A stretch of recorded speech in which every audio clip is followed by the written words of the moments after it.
فمش بتديك الاكيوت فيفر وهيدك ومانيفستيشن اوف انكريز انتراكرانيال تنشن والكلام اللي احنا شفناه في الاكيوت بيرينال مننجايتس. لا، دي بتبقى characterized by sub-acute or gradual and progressive course of meningitis. كمان المننجيال irritation اللي بيبقى العيان جاي بيصرخ منها ما بتبقاش سيفير إلا بعد أسبوعين 3 أسابيع على الأقل. يعني العيان كده دخل في كل الكومبليكيشن بتاعت المننجايتس.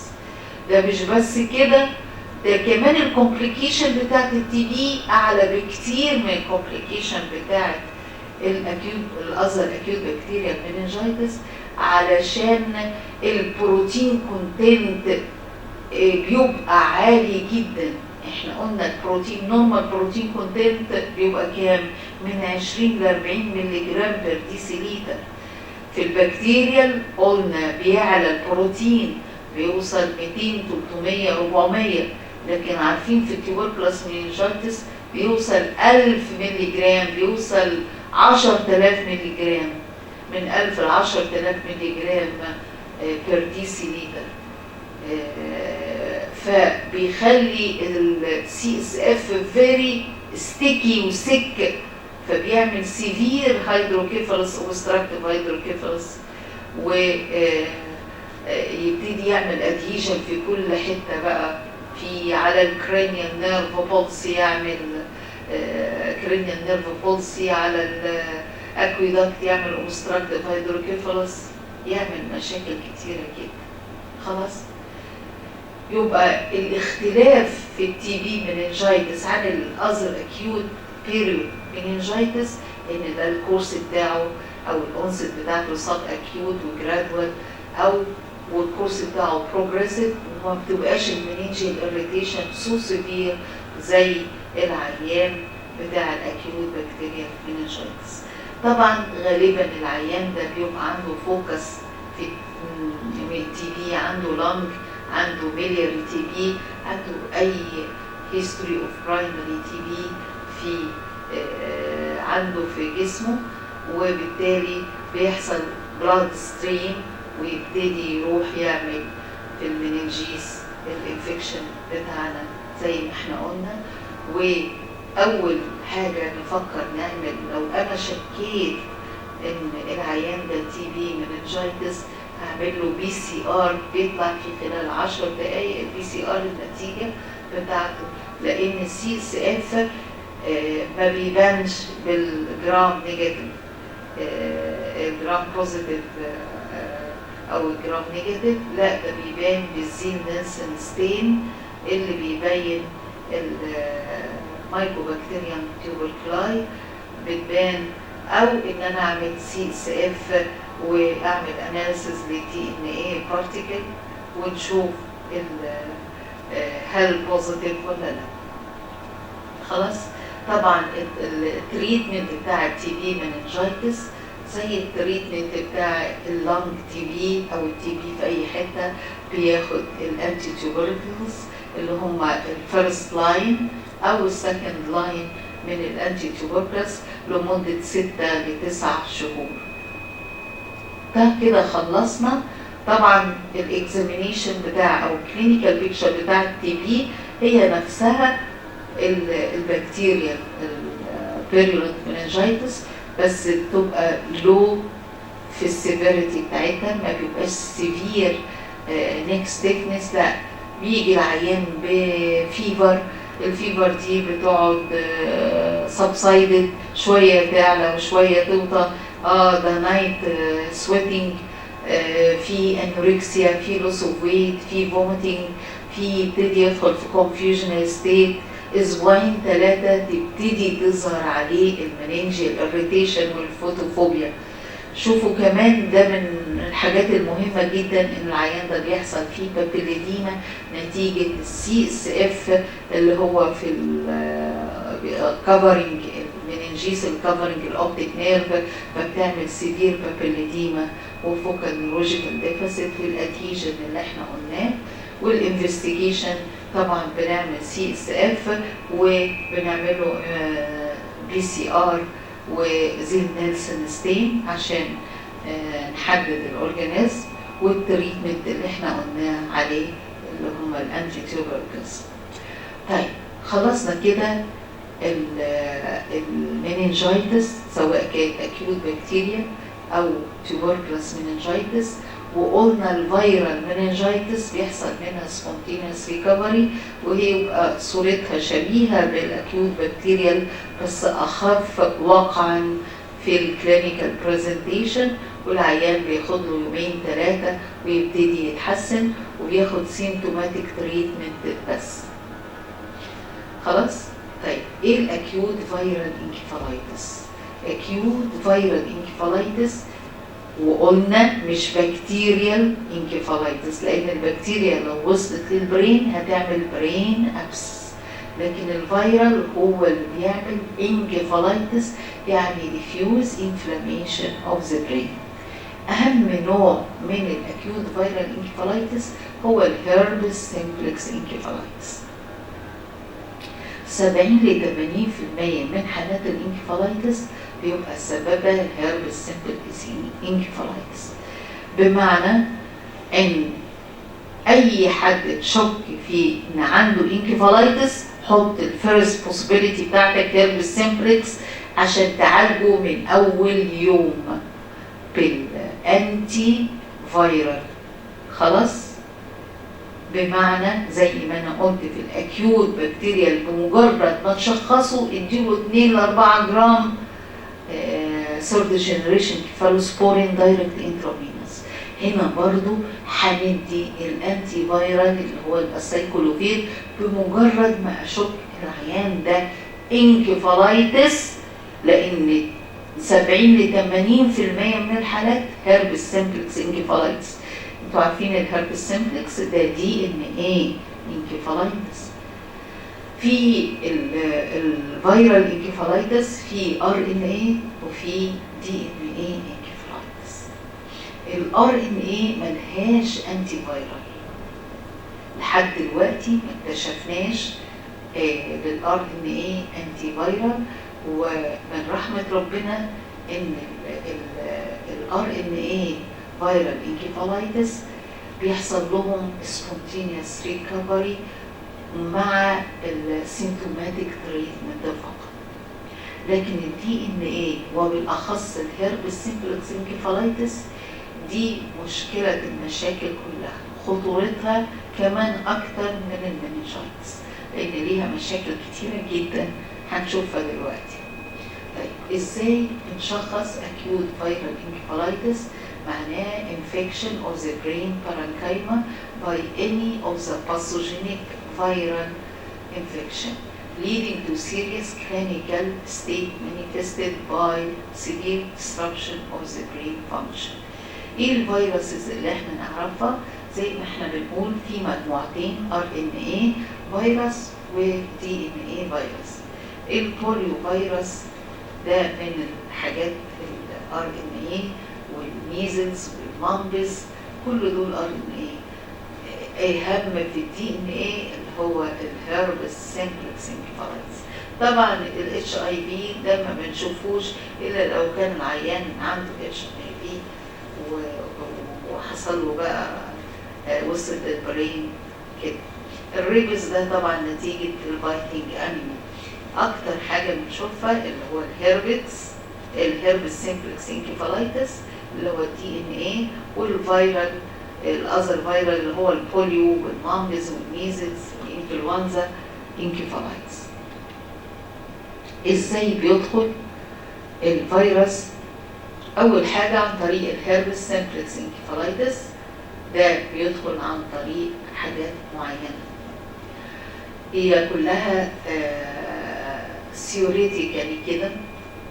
اهم حاجه اللي هو ثيوريتيكال ان الفيروس ده انتوا عارفين دايما بيحصل هيربس كده عند الانجل اوف ذا ماوس، كل واحد يحصل له هيربس يروح مقشره كده وخلاص وضاع.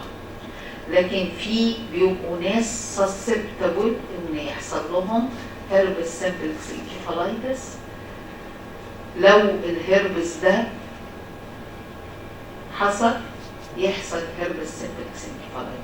طبعا ده very rare، لكن بنشوفه في حالات كتيرة بعد الهربس انفكشن بفترة. ليه؟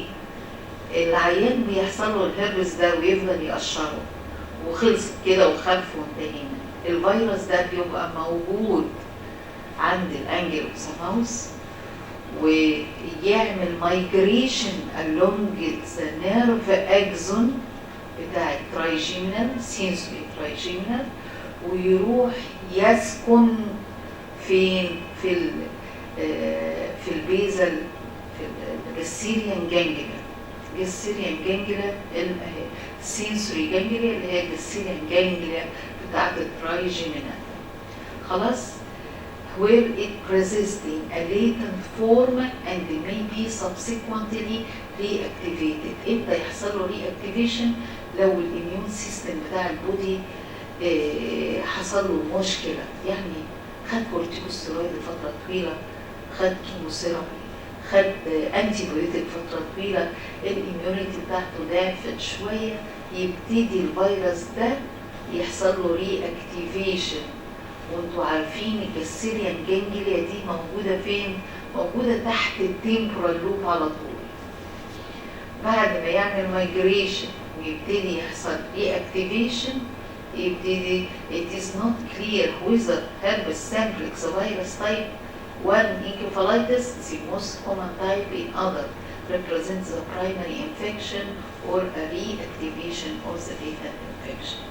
هي كلها theory، يعني بيقول لك دي احتمال ثيوري ان الفيروس اللي بيبقى في الانجيلوساموس ده بيعمل مايجريشن ويروح يقعد في الجسيريان جانجليا، ولما يلاقي الوقت سيوتابل يبتدي يحصل له ري اكتيفيشن ويدخل على التمبرال لوب ويعمل انكيفالايتس، هيربس سيمبلكس انكيفالايتس، او ان الهربس يوصل دايركت للبرين، ما هوش ليتنت انفكشن ولا حاجه.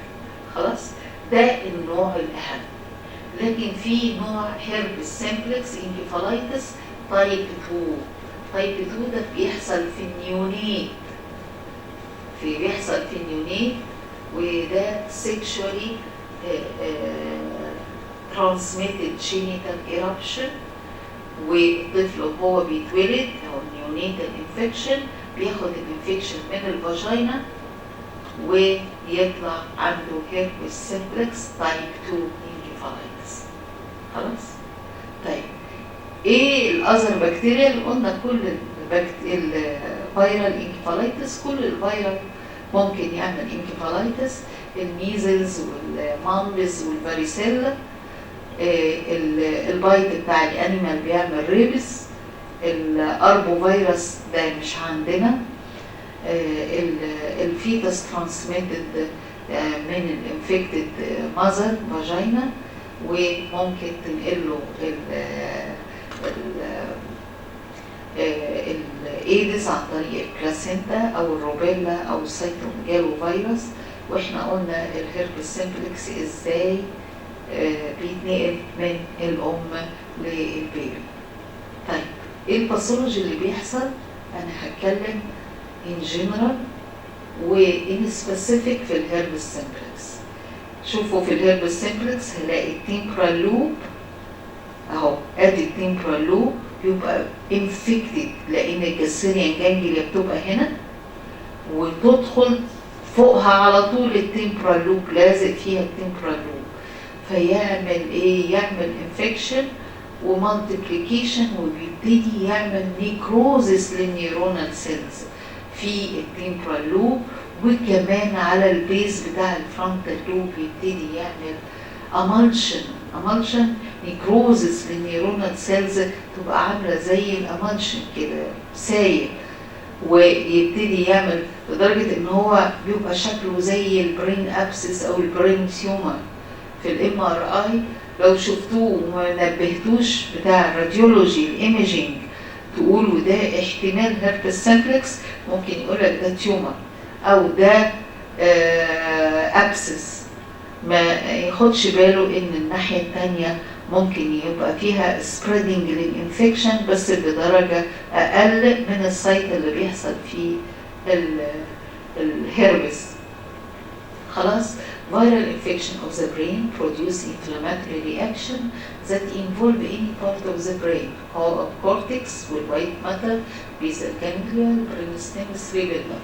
يبقى كل البرين سبستانس ممكن تبقى affected بس بيبتدي بالكورتكس. Herpes simplex virus has a particular predilection for the temporal and the basal frontal lobe زي ما احنا قلنا. The lesion is often كمان بيحصل فيه hemorrhage لأنه بيعمل نيورونال لايسيس، يعني بيخلي السيلز تموت كلها ويعمل زي emulsion للنيورونال سيلز وبيعمل hemorrhage وبيبقى فيه swelling similar to malignant tumor with massive effect. عشان كده بيتخلط مع السبيسو بانك ليجن والبرين ابسس. ايه الكلينيكال برزنتيشن اللي هيجي بيها الفيرال انكفالايتس؟ اول حاجه شوفوا اول حاجه disturbance level of consciousness. احنا قلنا في المننجايتس ما بيحصلش disturbance، لما العيان يبتدي يدخل في الكومبليكيشن يبتدي يبقى دراوزي وبعدين في الاخر يبقى لما يدخل في الكومبليكيشن يبقى كوماتوز. لكن اول حاجه في الفيرال انكفالايتس disturbance level of consciousness، disturbance sleepiness، disturbance in mental function behavior orientation. 3 انواع من الديستربنس، الكونشس ليفل والسليب ريزم والمنتال والبيهيفير والاورينتيشن. تمام؟ بعد كده يبتدي ادخل في الحاجات السبسيدري بقى، دي المانيفستيشن بتاعت الانكفالايتس. يدخل في كونفرجن، يدخل في اوكيولوجاريك كرايسيس، فوكال نيورولوجيكال ديفيسيت، وكمان احيانا او في اغلب الاوقات بيبقى معاه مايلد منينجيال اريتيشن. عشان كده بيدخل في الديفرنشال دايجنوزس بتاع المننجايتس كمان.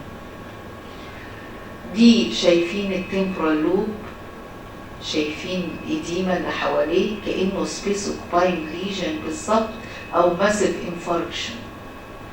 لكن لما يعمل الMRI بيبان، ويبان الناحية التانية فيها ليجن ويبان الفرونتال لوب.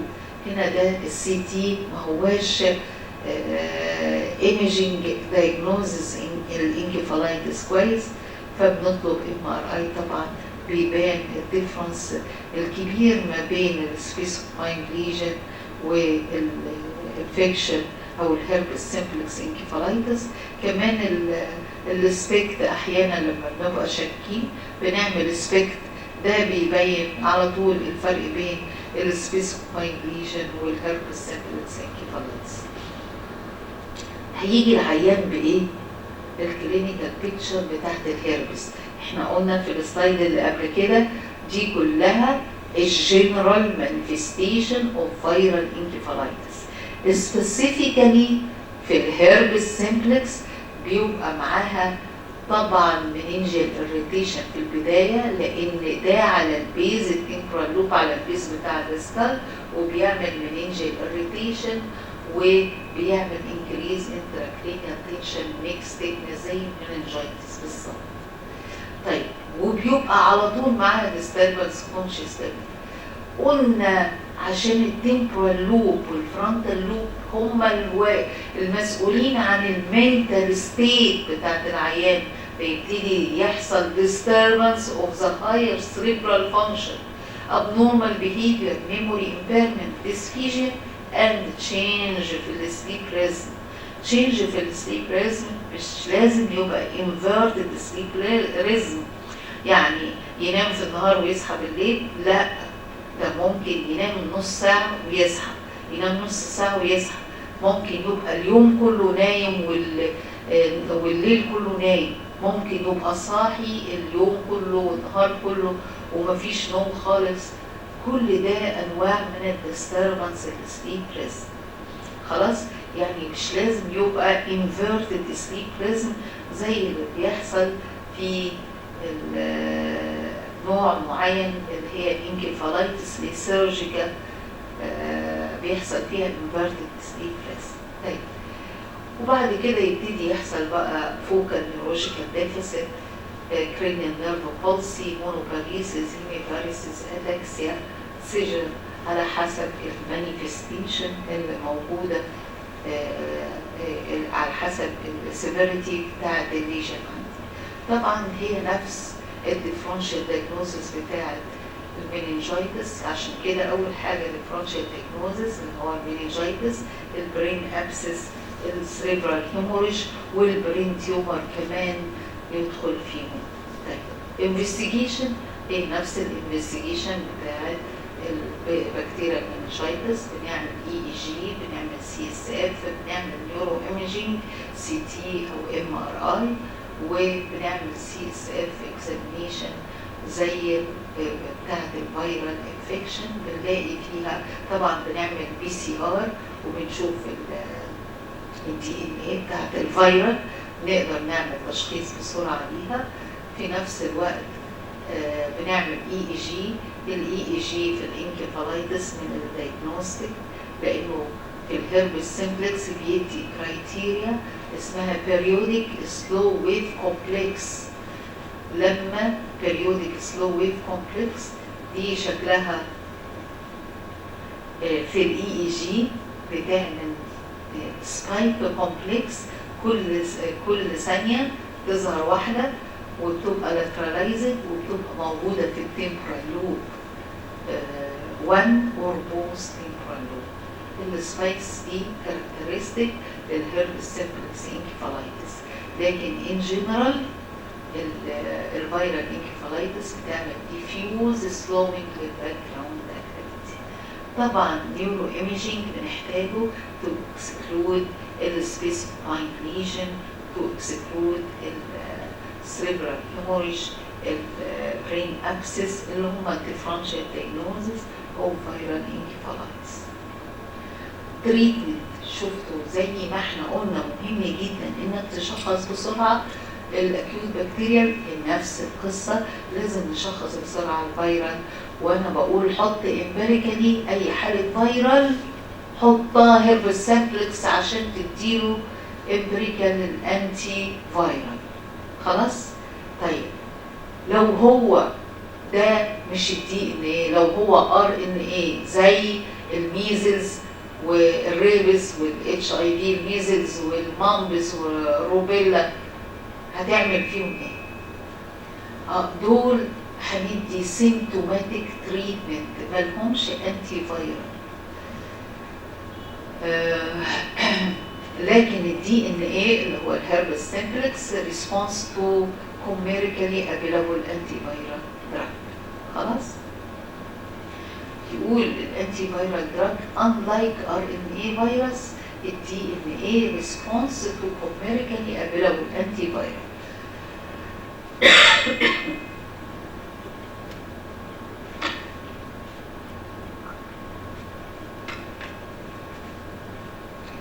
الهربس سيمبلكس viral belongs to the treatable group of DNA virus، والانتي فيرال الموجود عندنا اللي هو الاسايكلوفير، او الزوفيراكس موجود في السوق باسم زوفيراكس او الاسايكلوفير.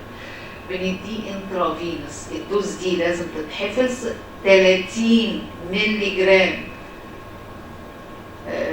بير كيلو بودي ويت بير داي، متقسمة على 3 دوزز في اليوم، يعني كل 8 ساعات. واخدين بالكم؟ دايركت انترافينوس ات دوز 30 مللي جرام بير كيلو جرام بودي ويت بير داي divided into 3 daily dose. each given over 1 hour. بتبقى فاير صغيرة بتتعلق كده، بتاخد ساعة تقريبا، وكل 8 ساعات بندي الجرعة بتاعتنا. تقريبا العيان الأدلت بياخد من إزازتين، للإزازة بتبقى فيها 250، الأسايكلوفير بتبقى 250 بياخد إزازتين 500 كل 8 ساعات. خلاص. في الأدلت اللي هو وزنه 60، لو حسبت 60 في 90 هيطلع إزازتين في كل 8 ساعات. طبعا العيان عنده كونفالجن بديله انتي ايبيليبتيك، اللي عنده هيدك بديله دايوريتك علشان الصداع اللي عنده وعشان البرين ايديما اللي هو مصحوب بيها. و ثانك يو.